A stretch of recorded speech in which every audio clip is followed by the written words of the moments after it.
উঠার জন্য মন ছটফট করে। উঠাউঠি করিয়েন না ভাই আমার শোনা, আপনারা আমার কালেমার ভাই। এই উঠাউঠি করলে বক্তার তার কেটে যায়, এক জায়গা থেকে আর এক জায়গায় তখন লাফ মার। তখন আপনারা বলবেন লাইন ঠিক না, এইখান থেকে ওখানে মারছে লাভ। হ্যাঁ, তো আপনাদেরকে বলবো উঠাউঠি যে করিয়ে নাই। একটাই তো রাত্রি, কালকে আপনি ডাকান দিনে আমাকে এখানে পাচ্ছেন কি? আমাদের যে পীর সাহেব এসছেন, তো সেই পীর সাহেবকে কালকে ডাকিয়ে দিনে হঠাৎ করে আসবে কি? অতএব উঠাউঠি করিয়েন না বাবা আমার সোনা। হ্যাঁ, যদি আপনাদের প্রয়োজন হয় পেশাবে যাওয়ার, বাথরুমে যাওয়ার, যদি আপনাদের প্রয়োজন হয় আপনারা যেতে পারেন। মুসলমান ভাই আমার, আব্বা জানেরা, আমার পর্দার আড়ালের মা ও বোনেরা, আমি আপনাদেরকে বলবো যে সারা পৃথিবী যখন এই রকম চলছিল, যেটাকে জাহিলিয়াতের যুগ বলা হয়, সেই জাহিলিয়াতের যুগে এই ভারতে, এই মক্কার জমিনে, এই পৃথিবীর জমিনে আগমন করেছিলেন আমার দয়ার নবী, আপনার নবী।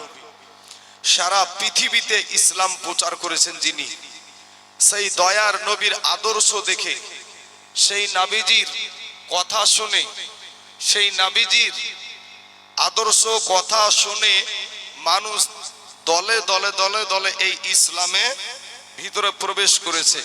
কিন্তু ভাই, আপনি একজন মুসলমানের ছেলে, আজ আপনার কোরআনের কথা ভালো লাগে না, হাদিসের কথা ভালো লাগে না।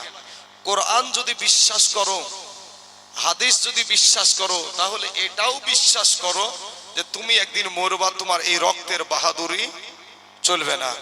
কবি বলছেন, ও তোর গহনা যৌবন ফুরায়া যাবে, যৌবনে লাগিবে ভাটি, ওই যে দেখো ডাকিতেছে ভাই গো কবরের মাটি।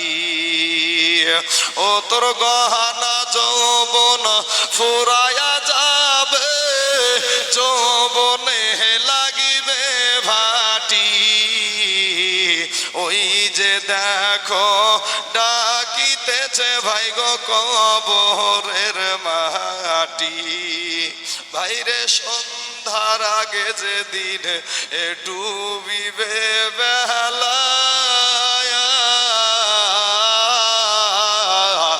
এক মুহূর্তে শেষ হইবে তোমার রঙ্গেরি মেলা। ওরে সন্ধ্যার আগে যেদিন এই তাইজুলের ডুবিবে বেলা, এক মুহূর্তে শেষ হইবে তোমার রঙ্গেরি মেলা। তুমি কারে মারো এ জোরে ধম,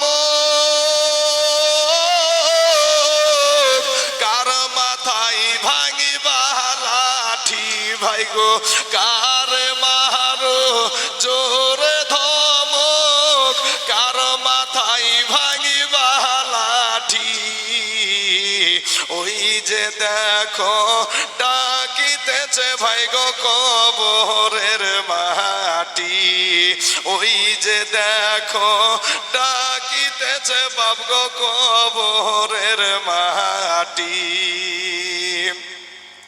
ঘুইরা মর তুমি এই মায়ারি পিছে,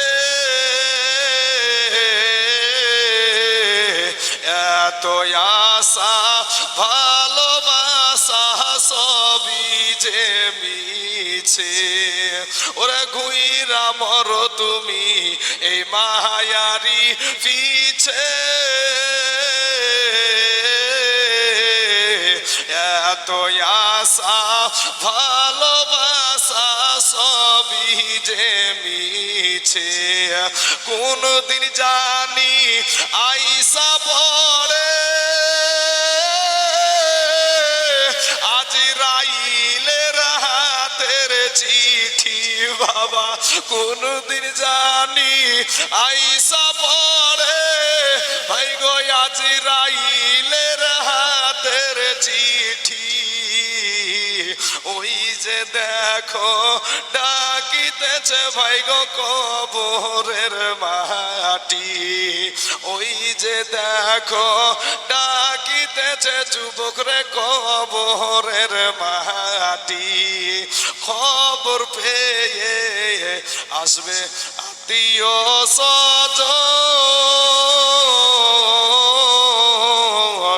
চতুর্পাশে বসে তারা করিবে কন্দন, এ মোহনের মতো সাজায়া দিবে কি সুন্দর পরিপাটি, বাবা মোহনের মতো সাজায়া দিবে কি সুন্দর পরিপাটি, ওই যে দেখো ডাকিতেছে আপা গো কবরের মাটি।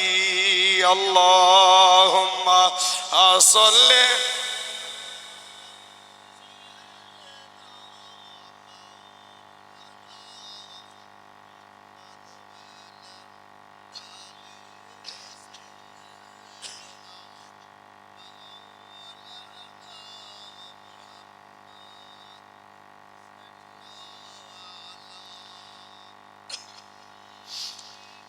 সাল্লাল্লাহু আলা মুহাম্মাদ, হরদম জবান পাক নামে মুহাম্মাদ, হরদম জবান শফিয়ানা মুহাম্মাদ সাল্লাল্লাহু আলাইহি ওয়াসাল্লাম। তো বাবা, সবার দরজা বন্ধ হতে পারে, পুরো পৃথিবীর দরজা বন্ধ হতে পারে, কিন্তু আমার আল্লাহর দরজা বন্ধ হয় না। সবাই বলে যে নামাজ পড়তেই হবে। আমার এটা মনে হয় যে আমার আল্লাহ পড়তে বলেছেন, কিন্তু আমার আল্লাহর ইচ্ছা যে আপনার সঙ্গে দিদার করবে। জোরে বলেন না সুবহানাল্লাহ। কারণ আমার আল্লাহর কাছে আমরা যখন সেজদায় যাই, তো ইন দি মিন টাইমে আমার আল্লাহর সাথে আর বান্দার সাথে কোনো ফারাক থাকে না, কোনো পর্দা থাকে না, ডাইরেক্ট আল্লাহর সঙ্গে দিদার হয়। জোরে বলেন সুবহানাল্লাহ।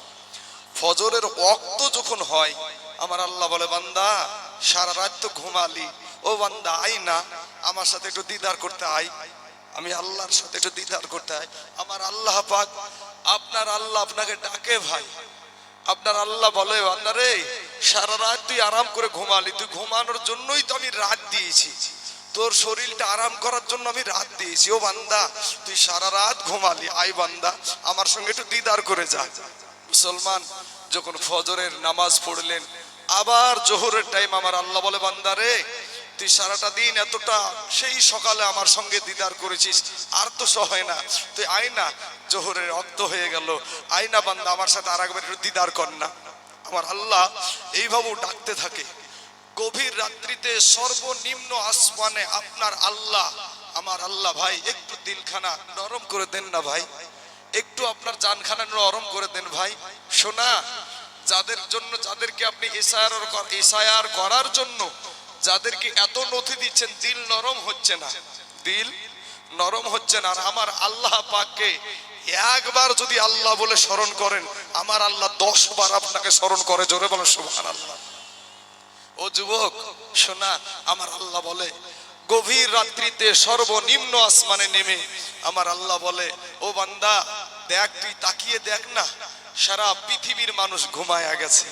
ও বান্দা গাছের ডালের পাখিগুলা ঘুমায়া গেছে, বনের পশুগুলা ঘুমিয়ে গেছে, তোর বিবি ঘুমিয়ে গেছে, তোর মা বাবা ঘুমিয়ে গেছে। ও বান্দা আমি তোর আল্লাহ, আমি তোর রব, আমি তোর সৃষ্টিকর্তারে বান্দা, বান্দা আমি তোর জন্য তোকে ডাকতেছি, তুই গুনাহ করেছিস।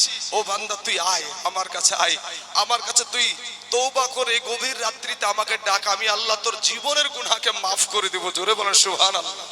এ যুবক, তারপর আমরা আল্লাহকে ডাকতে রাজি না ভাই। শোনা, আমি আপনাদেরকে বলবো মাস্তানি করিও না ভাই, যৌবনের বাহাদুরি দেখায়ও না ভাই।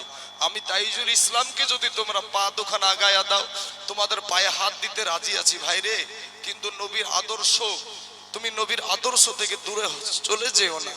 তুমি যদি সম্মানের জায়গায় উঠতে চাও, তাহলে জানবা যে নবীর আদর্শ অনুযায়ী সম্মানের জায়গায় উঠা যায়। একটা যুবক ছেলে যদি মদখোর গাঁজাখোর হিরোইন খোর থেকে 5 ওয়াক্ত নামাজি হয়ে যায়, বলেন তো আস্তে আস্তে আস্তে আস্তে ওই মানুষটাকে মানুষ ভালোবাসে না বাসে না? কেউ যদি তাকে আবার অকট্ট ভাষা বলতে যায় তো আরেকজন উঠে বলে, এই আগে যা ছিল ছিল, এখন ছেলেটা আলাদা হয়ে গেছে, এখন ছেলেটা আলাদা হয়ে গেছে, ওকে কিছু বলবি না। কি সমাজে আছে না না এরকম?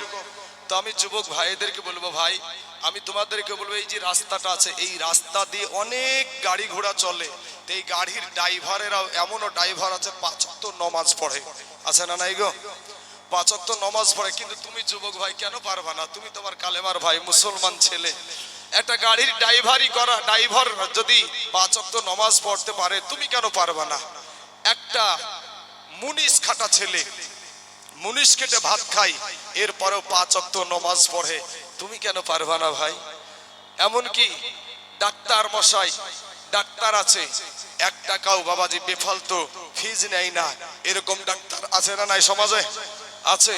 তো এই ডাক্তার হওয়ার পরেও 5 ওয়াক্ত নামাজ পড়ে, পুলিশে চাকরি করে তারপরেও 5 ওয়াক্ত নামাজ পড়ে, কিন্তু তুমি কেন পারবা না রে ভাই? আমি একটা কথাই বলি যে মুসলমানের ছেলে ইঞ্জিনিয়ার হবে, এটা মুসলমানদের গৌরব। এটা মুসলমানের ছেলে মাস্টার হবে, ডাক্তার হবে, উকিল হবে, ব্যারিস্টার হবে, এটা মুসলমানদের গৌরব। কিন্তু যে যে শিক্ষা করেছো ঠিক আছে, কিন্তু তুমি বেয়াদব হয়েও না। আমার কথাটা বুঝতে পারলেন কিনা?